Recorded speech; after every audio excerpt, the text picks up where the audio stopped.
Greetings, everybody, on a Wednesday late morning in Indianapolis, Indiana, where I'm coming to you live from Remarkable House, and I'm excited to have you here. If this is the first time you're with me, welcome. If it's your 51st time you're with me, welcome. I'm glad you're here. We are going to have my guest join us in a couple of minutes, but before we get there, just a couple of things. If you're here on whatever social channel you're with us for this live stream, please go to the comments section where you are and say hello. Tell us where you're located. We'd love to know that. And so would the other people who are joining you live. If you can do that, that'd be great. And while you're here, here's what I'd like you to do.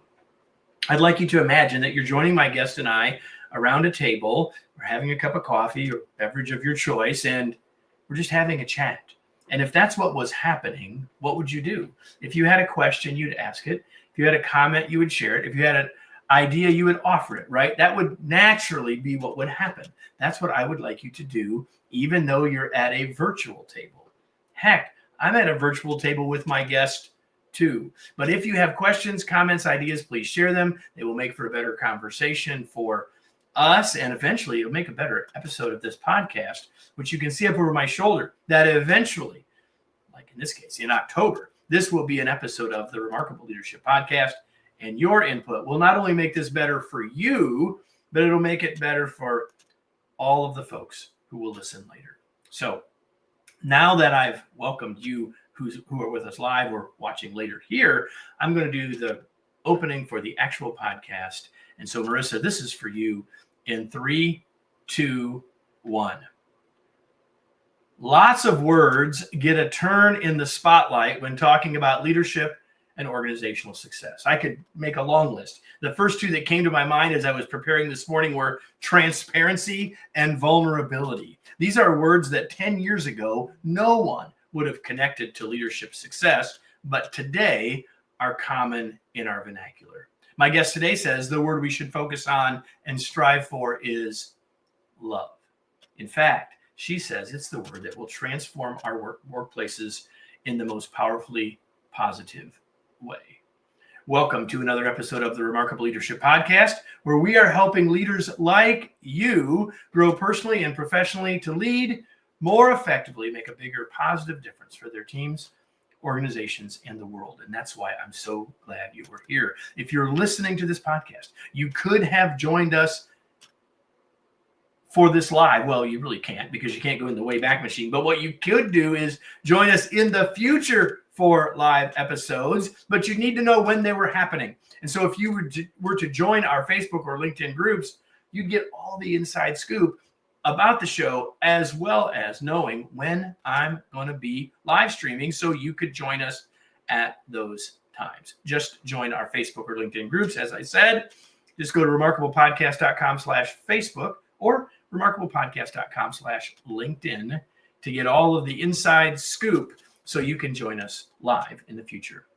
Today's episode is brought to you by my latest book, Flexible Leadership: Navigate Uncertainty and Lead with Confidence. It's time to realize that styles can get in our way and that following our strengths might not always be the best approach. In a world more complex and uncertain than ever, leaders need a new perspective and a new set of tools to create great results for their organizations and team members. That's what Flexible Leadership provides you. Learn more and order your copy today at remarkablepodcast.com/flexible. And with that, I'm going to bring in our guest. And so my guest today is Kelly Weingarten Hall. She is a leadership expert and business strategist who helps individuals and organizations move from surviving to thriving. As founder of the Live Large, LARGE, she brings 30 years of experience leading diverse teams and transforming struggling businesses into high-performing, self-directing organizations. Her new book, which is why she's here, is titled Love Works: Transforming the Workplace with Purpose and Authenticity.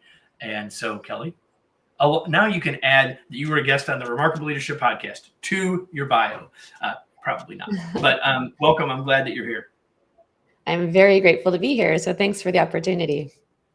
So in the book, you unpack a little bit of your journey, but I always like to I usually start there in these conversations because I want the audience to know a little bit about who you are. So give us the cliff notes of your journey. I'm guessing when you were 8 or 10, you didn't necessarily expect that you would have done all that you've done, including writing a book. So tell us just a little bit about the journey that gets you to this point today. Sure. I grew up in the middle of America, the heart of the heartland in Iowa, in a very vibrant farming community called Deep River. And we were encouraged from a very young age to try a little bit of everything. I mean, when you live in a small community, people really do help each other and play together and support each other in a very big way. That's had a lasting effect on me because I think I've always brought that sense of community and that high expectation of people to love your neighbor and care about the person next door in everything I've ever done. Those strong roots led me to university and graduate school education and marketing and finance. And that started taking me around the world. And so I moved from Iowa to California, worked for a mining company, and then on to 18 years at Avery Dennison, which was a really great place to took training seriously and really saw people and had their own DEI initiatives to get more women into leadership roles. Eventually, I was very curious about private equity and having ownership. And so I went into a smaller company to lead their commercial organization. That was a wonderful experience that led me to wanting to be an entrepreneur. My entrepreneurial dreams were quashed a bit when I got a great opportunity to go live in the Netherlands and lead a team in the circular economy space. And that was a transformative thing for me, not only the great opportunity to live in another part of the world and experience other cultures, but we implemented a self-directed structure as a team. And it had a profound impact on my faith in redistributing power and activating the gifts and the talent of every single person around us and really treating everyone like an adult at work. So it became time to become a storyteller to sort of spread the word that there are other ways to do things that are way more powerful than what we've been living within for a long, long time. So inside baseball, Kelly, I grew up on a farm in Michigan and also worked in California after college. How about that? So brother from another mother. You said you became wanted to become a storyteller, which to me, having read the book, that's clearly what this book is in part. So what led you specifically then to write the book? Specifically, I had a metastatic breast cancer diagnosis about 4 years ago. And when you get that terrible news from a doctor, you sort of want to know the diagnosis and the prognosis, whether that's months or years or decades. And so, you think you leave home from that very scary news thinking that your holidays and memories are going to be really tight for the rest of the time you've got left here. But I found my way to stories that were recommended by my community about many, many people who have overcome a stage 4 diagnosis. And the power of stories to give somebody hope, to give somebody a path to a better outcome, to give somebody other tools that other people have already learned through is remarkable. And so I thought after I resolved my own cancer diagnosis that I would write a book about eliminating disease by eliminating the dis-ease. But I was headed to a writer's boot camp and had a fortunate, fateful lunch with a friend who had a big conversation with me about corporate culture and the power of culture and how important culture is. And I went into that boot camp and realized, oh, I've been given my life for a reason. I've been given my crazy career and all my leadership opportunities because they could be helpful and useful to other people. And really getting rid of the dis-ease at work, because I'm tired of the fear and anxiety and abuse of power inside of our companies when the potential exists for people to be having a much better impact and a much better time.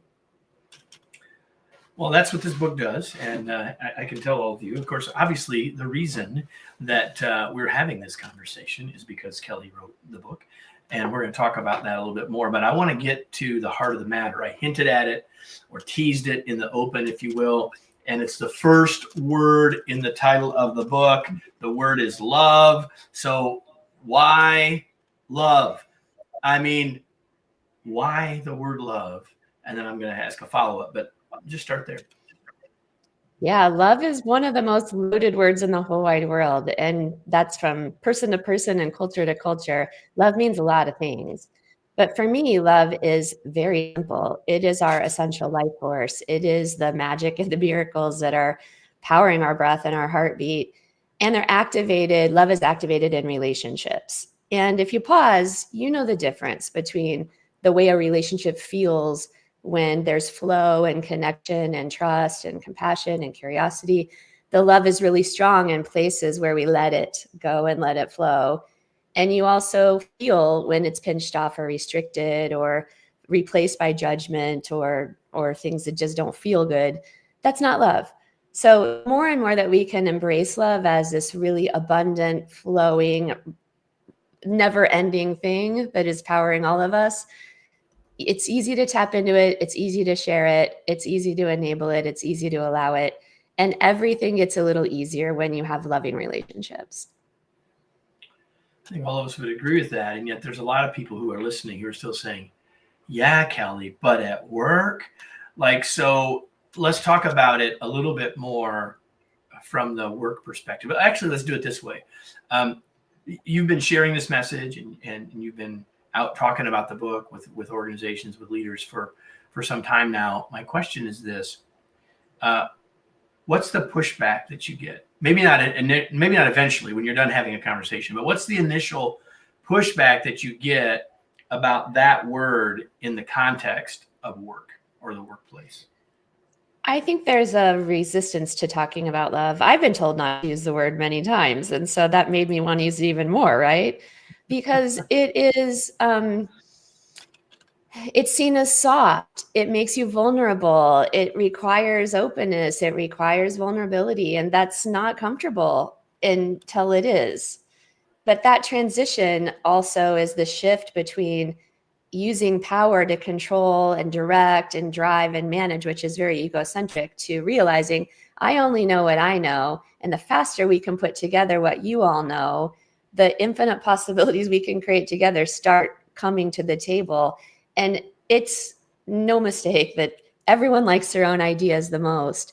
And when you create the spaces and the safety and hold the space as a leader for every adult to bring their full selves and their talent and their curiosities and their interests to the table, the possibilities to drive better service, more effective innovation, better staff retention, better results, the business case for love is clear.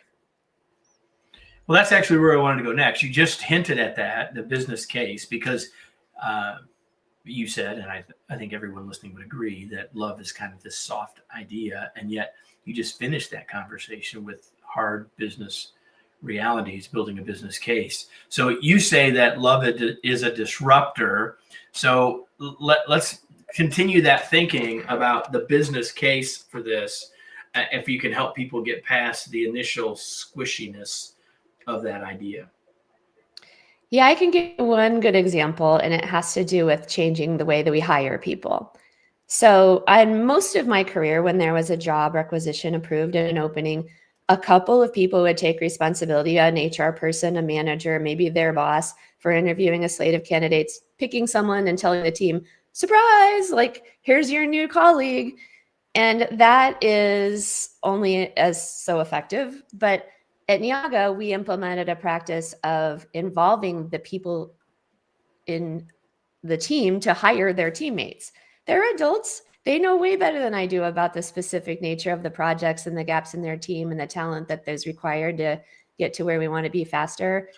And so we went through a process of screening 75 to 100 candidates for every job, creating a slate of candidates so it's half men and half women, and then putting all of them through the exact same process that about anywhere from 10 to 16 of our teammates participated in. And eventually it was the responsibility of the hiring team to choose their teammate. But that person comes into the organization knowing most of the people they're ever going to work with and knowing if that's going to be a good fit for them. But we also have remarkable visibility from many different people's eyeballs and lenses about what they're like, what they care about. Will they fit? Are they bright? Does their experience match what we need right now? And we ended up having much better candidates who came into an organization with half the onboarding process complete. Yeah, I love that. It's an investment that you made, and you outline that whole story and that process in the book, and it was one of the things Mhm. that I highlighted as I was reading the book, and I'm glad that you brought that up. But I want to go back earlier in the book, and really earlier in the thinking about how we put love into the workplace, and you told me a little bit more about this before we started our conversation. There's a part of one chapter where you say, I've got 18 ways to bring love to work. And I know you've got a project you're trying to do. I'll let you talk about that in a second, but we don't have time, Kelly, for you to talk about 18 ways to bring love to work. But I'd like you to give us a couple of examples, because here's why. Because number one, people are listening and they're still sort of saying, well, I kind of get what Kelly's thinking, but man, I'm still kind of stuck on that word a little bit. And I think when you give people tangible examples, they're going to say, yeah, that's really good. I can do that. That doesn't feel weird. Like maybe I'm still feeling at this moment about that 4-letter word that starts with L. So give us a couple of these examples and then tell me about what you're trying to accomplish beyond that. Yeah, they're actually small and large gestures all throughout the day to make sure people feel seen, heard, protected, provided for, cared for. And it's little things like making eye contact in the stairwell instead of just buzzing to your next meeting. Like, take a minute to look and smile at the first people around you. Management by walking around. I've had the pleasure of a lot of great leaders in the companies I worked in where there are just those certain managers who took the time to get to know the people on the factory floor and to say thank you and to ask questions, to host roundtables when you have a policy change or an idea, to actually say, be vulnerable enough to say, I have this idea. There's this thing I think we need to do or thing we need to change. How would that affect you? Do you have a better idea? Could you let me know what that's going to feel like from your shoes and from your desk? And gathering the dissent and gathering the information before you make a decision that affects other people. That's a loving thing to do. It's also loving to be honest and to help people that are in a job that they're struggling with and is not a good fit for them to get to know what's going on behind the scenes. It just takes a little time and a little effort, but you might think you know. But if you actually ask, you might not know that their wife asked them for a divorce yesterday or that their kids are struggling with a drug addiction and they're distracted for a reason that has nothing to do with work. But you get to hold that space for them so that they'll come back strong when it's time. Another one of the 18 things you said in there, and for those of you that are watching, you see I'm holding up my phone. You simply said, put your phone down, which is something we all could do better at, not just at work, but how often do you all go to a restaurant? And I find myself, especially when I'm traveling for business, by eating by myself, which is the worst part, one of the two worst things about traveling for business. And if you look around and see people at tables together that are not actually interacting, I have a funny story about that. Interesting and sad. It's interesting and sad. Go ahead. Oh, just last week, I had the good fortune of spending 2 hours with somebody that I really admire. And we went to a restaurant where phones were forbidden. You could not have your phone on the counter or on the table. And if you got a phone call, you had to leave the restaurant to take it. And the rules were really clear. They sent them to you ahead of time. And so here I am having a conversation with someone I was excited to spend time with. And we were telling each other stories. But we wanted to grab our phones and show each other pictures and videos, which takes time to scroll through and find the pictures and the videos. And because we couldn't use our phones, we had to be like, well, I want to show you that, but I can't. So you had to keep talking instead.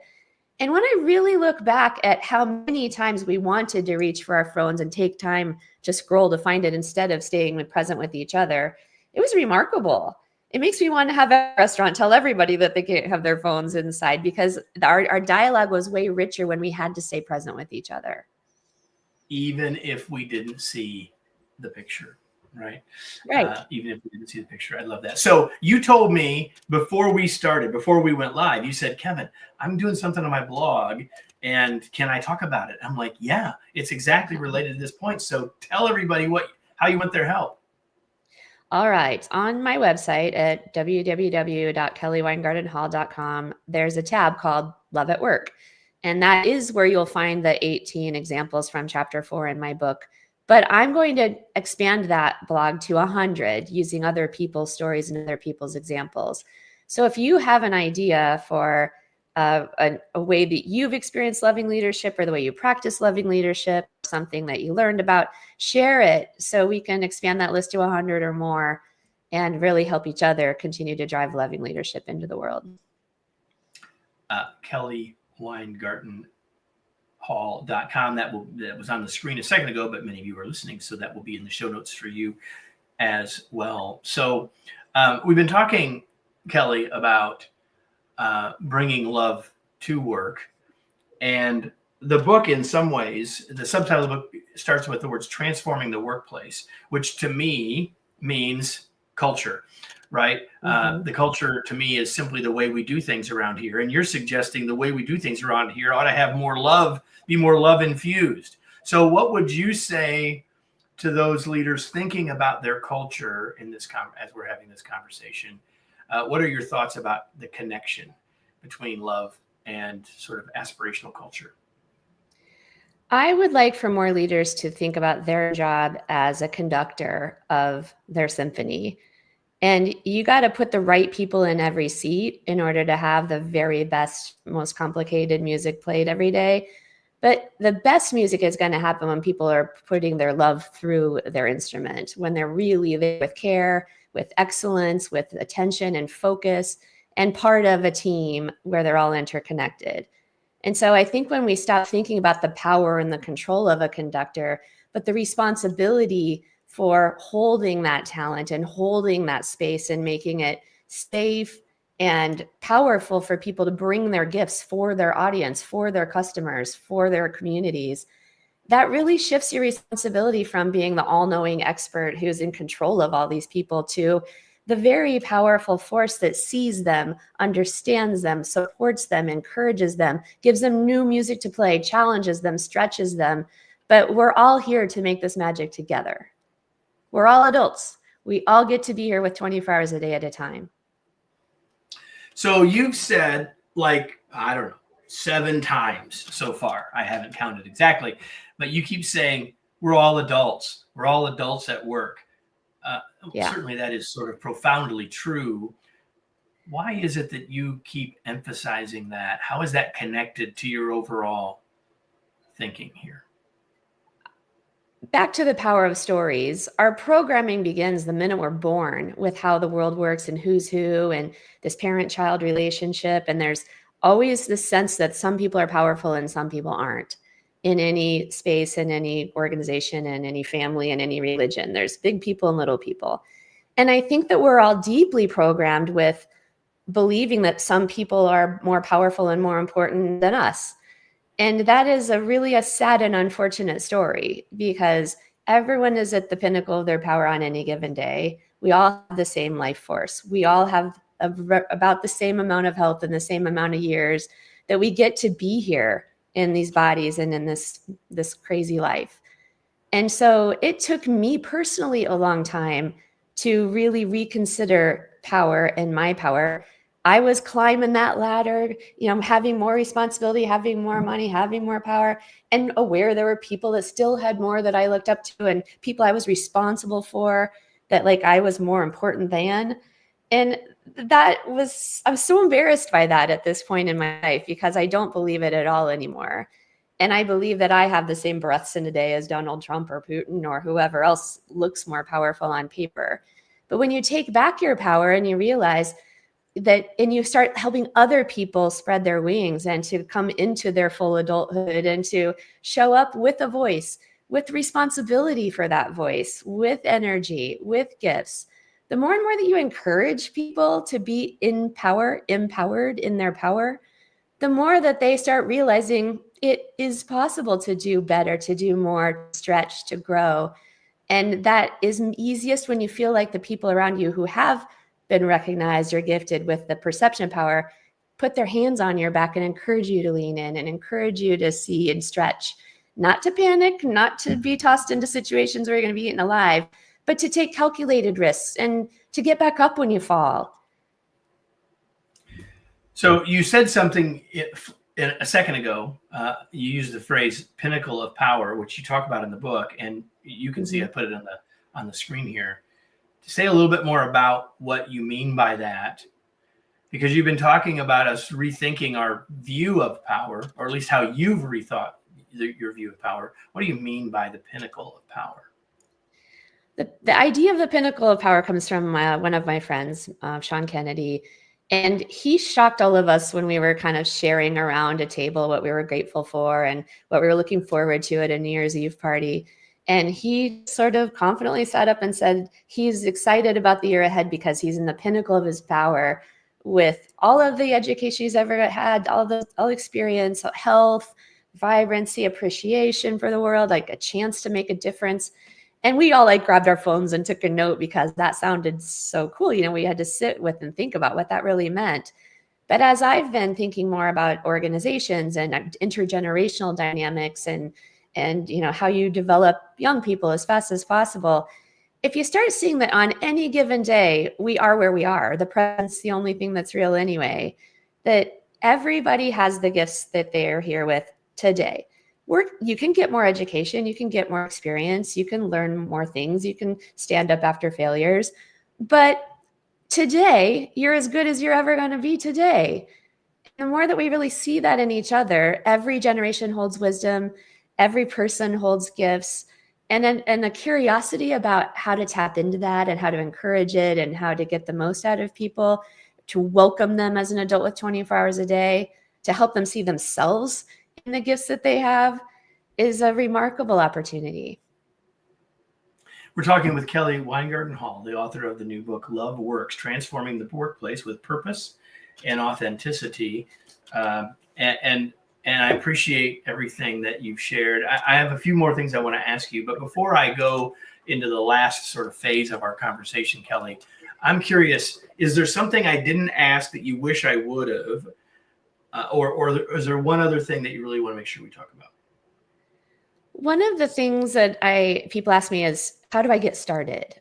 You know, if I want to head down a path of being a more loving leader or really affecting the talent and the energy inside my organization, what should I do? And the best advice I can give you is to pause. Busy executives don't like to pause. They don't like to sit quietly. They feel like space in the calendar is wasteful. And I would like to ask people to reconsider that, because a simple practice of pausing every morning, but even throughout the day, to tap into, how am I doing? Am I comfortable? Am I stretched? Am I listening? Am I present? Am I fully here in this moment? You can't give anyone the best of you if you're not good in your own skin and standing on your own 2 feet. And so the more that you get inside of yourself and you find, I'm good, I'm grounded, I'm happy, I'm aware. And then you go, okay, what do people need from me? What does the organization need from me? What do I need from them? Just this practice of pausing to make sure that you are heading into your day with an open mind and an open heart, looking for the power of the system instead of the power within. It's been one of the best decisions I've ever made to create that space for myself. And if I could help everyone else just find that 5 or 10 minutes every day, it might change the world. I don't think there's any question that it would. And you said there's several things we can do with that pause. And every one of them makes us more effective, more alive, more engaged. And I could go on and on, right? So I love that. There are so many things, Kelly, that we could have talked about that are in this book. And unfortunately, I know going in that we'll never get to all of those things. But hopefully we've helped people to really get a sense of what you're trying for us all to hear. But I want people to have a little bit more sense of you, too, before we go. So I'm curious, Kelly, what do you do for fun? I love to entertain and to host a good party and to use that for charitable reasons where possible. So I learned in June that my local independent cinema, it's called Film Scene, just as an example, got all their NEA funding cut. So we had an outdoor movie night at my home to raise money to replace those funds. And so being able to do something I love, like entertaining and hosting guests and having a good time, combined with using that to help others just feels really good. And so I want to continue to do more of that. I love that. The only thing you knew I was going to ask you is coming now. What are you reading? I have been reading a book called Careless People, and it is a book based on an insider from Facebook who sort of shared about the growth of Facebook and what it was like to be inside of that amazing company for a good solid 7 or 8 years. And it's alarming and scary and shocking, but I also think we need to deal with the truth and the reality of what people are experiencing inside of these very powerful organizations. So I was grateful for the woman who showed the courage to tell those stories, and I think more people learn through them. Careless People. That will be in the show notes as well as more information about Kelly's book, Love Works. Kelly, where do you want to point people in general? You've already told them you want them to go to your blog at kellyweingarten.com so that they can suggest ways to show love at work or bring their love to work. But what else do you want to do to connect? Where else can people connect with you? What do you want to tell people before we start to wrap up? Yeah, I'm pretty active on LinkedIn, and I enjoy reading other people's content there. And so that's a very easy place to find me, to connect and link in and message there. I'm also, my website is good. I'm open to more projects at the current time in my life. So if you are part of a team or part of a company that is in distress or experiencing a toxic culture or difficult integration of an acquisition, I would be more than happy to consider helping you. So I'll put that out there too. kellyweingarten.com. That's where you can find more about Kelly. Before we go, the question that I have for all of you who are listening or watching is this: now what? This is our weekly or every episodic moment to do what Kelly suggested, which is to pause. Because it's one thing to listen to this for 30 minutes and to take stuff in and say, man, that was really good. Man, she's really smart. That's a really good idea. I really learned something. All of that's good. But what are you going to do with it? Because until you take action on it, it's really not all that valuable. I've been spending some time at my in-laws' home as we are cleaning it out. And I can tell you that they collected a lot of stuff. So do all of us collect a lot of stuff. And those of you that are watching and listening to podcasts are collecting a lot of stuff. What are you doing with the stuff you're collecting? What action will you take as a result? Because it's this question that activates all of the rest of what we've talked about today. How are you going to bring love into your work today, even if you don't use that word? How are you going to start to influence others through your example? It's the answer to that question that makes the real difference, and I hope is the takeaway for you from our conversation. Kelly, thank you for being here. It was a pleasure to spend 30 some minutes with you, both before we went live and after, and thanks so much for being here. Thanks for having me. Good luck to everybody. So there you go, everybody. Another episode of the Remarkable Leadership Podcast is in the books. But that simply means in a few days, no longer than a week, there'll be another episode, because every week there's a new episode for you. So make sure you're subscribed wherever you watch so you don't miss that episode. And if you are a subscriber, make sure you tell somebody else so they can join us next week for another episode of the Remarkable Leadership Podcast.